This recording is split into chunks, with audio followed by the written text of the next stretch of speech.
Lahore high court ने PTI की 22 मार्च को मीनार पाकिस्तान जलसे की दरख्वास्त निपटा दी। डिप्टी कमिश्नर लाहौर ने जलसे की इजाज़त की दरख्वास्त मुस्तरद कर दी। मजीद जानेंगे डॉन न्यूज़ के नुमाइंदे राना बिलाल से। राना बिलाल, क्या तफसीलात हैं?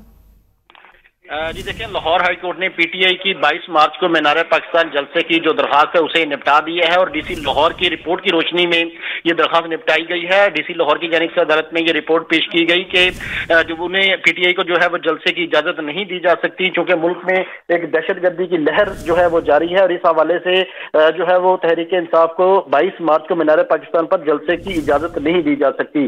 जस्टिस फारूक हैदर ने जो है वो पीटीआई लाहौर के नायब सदर अकमल बारी की दरख्वास्त पर समाअत की थी, जिसमें उनका यह मौकफ था कि उन्होंने जलसे की इजाजत के लिए डिप्टी कमिश्नर लाहौर जो है उनको दरख्वास्त दी है, लेकिन डिप्टी कमिश्नर लाहौर उस दरख्वास्त पर फैसले नहीं कर रहे, जिस पर अदालत की जानिब से कहा गया कि अब।